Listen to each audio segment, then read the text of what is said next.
From 1865 to the 1900s, the United States saw a lot of changes in its industries like railroads, steel, and coal. It was also a time when workers fought hard for better wages and working conditions. This mind map shows some big events, some strikes, and some people who have changed perspective during the time period. The iron and steel industry in Birmingham.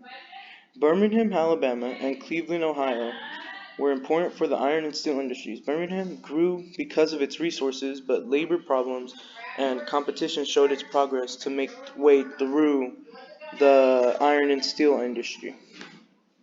The Great Railroad Strike. The first major event was the Great Railroad Strike of 1887 or 77. After a big recession in 1873, many companies cut workers' pay.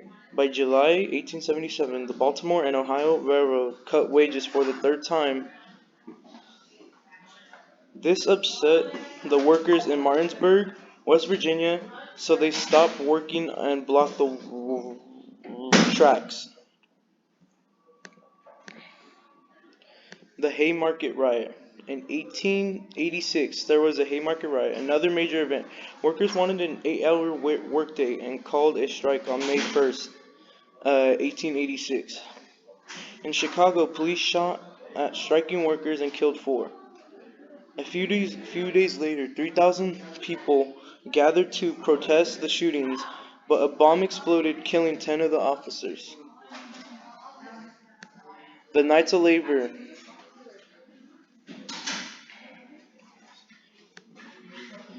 The Knights of Labor was founded in Philadelphia in 1886. The Knights of Labor was founded by Uriah Smith Stephen in 1869. One of the first big labor unions. The union fought for things like shorter work days, equal pay for women, and fair treatment for injured workers. The Knights of Labor played an important role in helping the workers get better rights. The Homestead Steel Strike. In 1892, workers at a steel plant in Homestead, Pennsylvania, were upset about wage cuts. The company didn't want to negotiate, which led to a big standoff.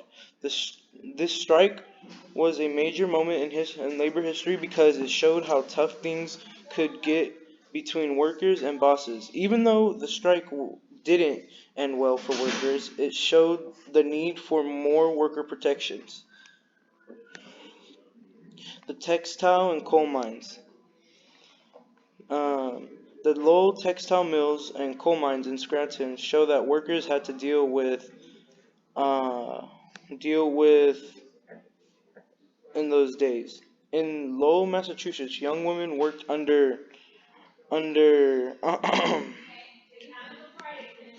under strict rules from their employers who controlled their work and personal lives. In Scranton, coal miners worked in dangerous conditions to produce coal for iron production. Both industries pushed away their workers to their limits.